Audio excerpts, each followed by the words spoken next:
नमस्कार, मैं अनीता चौधरी और आज देश के प्रधानमंत्री नरेंद्र मोदी जी का जन्मदिन है।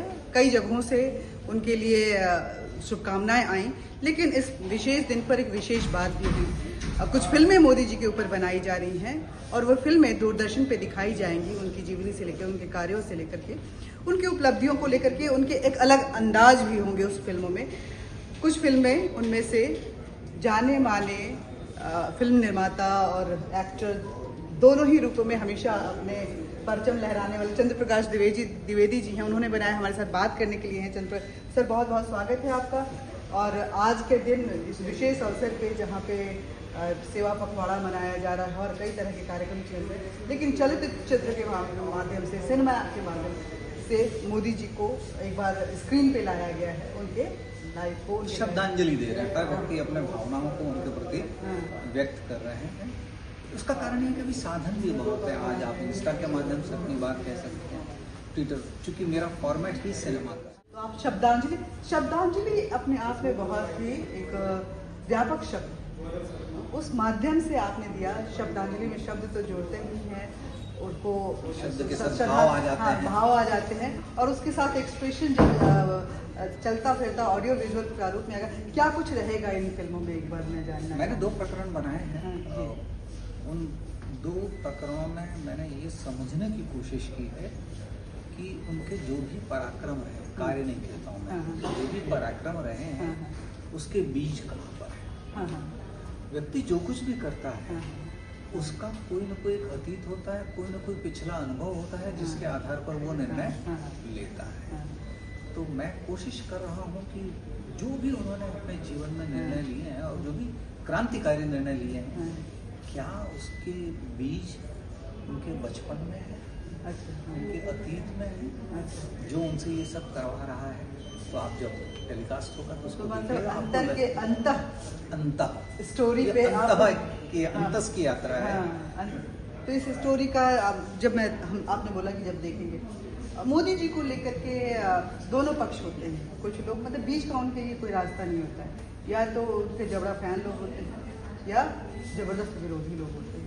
ऐसे में ये फिल्में उनके कार्य को लेकर के, जो विरोधी भी होते हैं, कभी न कभार तारीफ करने से बाज नहीं आते। हमने देखा चिदम्बरम को भी, हमने देखा ट्रम्प चाहे टैरिफ का वो इंटरनेशनल पॉलिटिक्स खेल रहे हों, लेकिन जब बात तारीफ की आती है तो वो भी नहीं मिल पाते। किस तरह से उनके चरित्र को आप देखते हैं जो फिल्मों के माध्यम में? मैं आपने बहुत अच्छा सवाल किया। आपको ध्यान होगा कि गोस्वामी तुलसीदास जी ने जब रामचरितमानस लिखा है, उसमें संतों की वंदना के पहले उन्होंने खल वंदना की, दुष्टों की वंदना की। गोस्वामी जी को ऐसा करने की जरूरत क्यों पड़ी? क्योंकि उनको पता है कि वो कुछ भी करें। वो एक जगह कहते हैं कि बरसात में यात्रा कर रहे हो तो बरसात की बूंदों से बचना संभव है, लेकिन आलोचना से बचना असंभव है। लोग दधीची तक को गाली देते हैं, लोग देवताओं तक को नहीं छोड़ते हैं। कोई ऐसा देवता जिसके विरोध में कुछ ना कहा गया हो? ऐसा नहीं हो सकता। तो मुझे लगता है अब तो प्रजातंत्र है, प्रजातंत्र में आलोचना स्वीकार्य है और इसीलिए हम सब मानते हैं कि वो विश्वाई है। उन्होंने जब भी आप इस तरह से बोल रहे हैं तो मुझे आपका वो चंद्रगुप्त चाणक्य का वो किरदार सामने नजर आ रहा है, जो बड़े ही स्पष्ट शब्दों में भारत में राजतंत्र की क्या और राजा के क्या कर्तव्य होने चाहिए उसके व्याख्यान करते थे। और उसके बाद उस पूरी सीरीज को हम लोग तो तब छोटे थे, एकदम स्टिक होके हो जाते थे, उस स्क्रीन पे ऐसे आंखें रहती थी और देखते थे। चंद्रगुप्त से के किरदार से लेकर पिंजर तक की यात्रा, उसके बाद हमने देखा पृथ्वीराज के भी आपने बनाई। ये सभी जो बदलते स्वरूप का ये हम देखे कि सिनेमेटोग्राफी एरा बदलता गया, वो बदलता गया, लेकिन हमने देखा कि चंद्र प्रकाश द्विवेदी के फ्लेवर में वो जो भारतीयता है वो हमेशा बरकरार है। मैं यही कहना चाहता था कि मेरा पहला नायक था मेरी कथा का, वो राष्ट्र निर्माता था जिसको हम चाणक्य के नाम से जानते हैं, जो 2 दिन पहले जिस नायक पर मैं काम कर रहा था वो भी देश का निर्माता है, उसका नाम नरेंद्र मोदी। तो दोनों के बीच में कड़ियाँ जुड़ती हैं और मैं अपने को सौभाग्यशाली मानता हूँ कि ईश्वर ने मुझे इस प्रकार के अवसर दिए कि मैं राष्ट्र निर्माताओं की कहानी कहता रहा हूँ।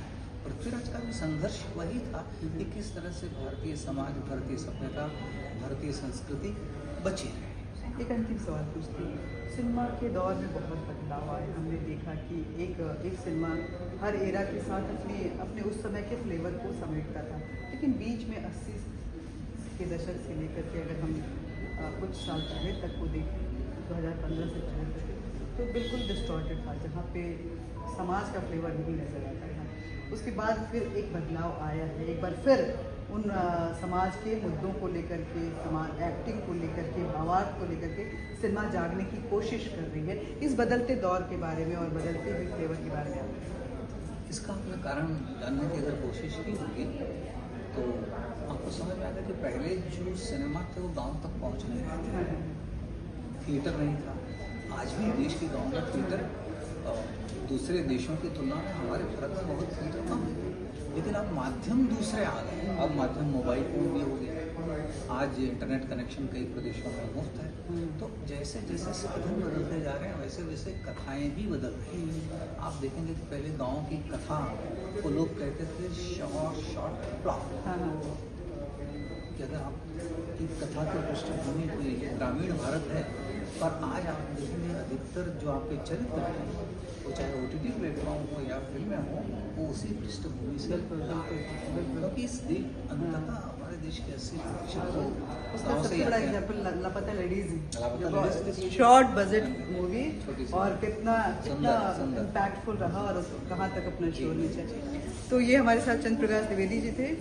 आपने चाणक्य से तुलना नरेंद्र मोदी जी की और बताया कि वो भी राष्ट्र का निर्माण कर थे, ये भी वैसे हम लोग भी जब ऑफ रिकॉर्ड बातें करते हैं मीडिया तो बोलते हैं कि राजनीति के 2 चाणक्य हैं इस देश में, जो कथाएं गढ़ते रहते हैं और राष्ट्र निर्माण की तरफ आगे बढ़ते रहते हैं। बात और कहूँगा कि चाणक्य ने कहा है कि आदमी को बहुत सीधा नहीं होना चाहिए, इसलिए कि सीधे वृक्ष पहले काटे जाते हैं, जो टेढ़े मेढ़े वृक्ष होते हैं उनको लोग जल्दी से नहीं काटते।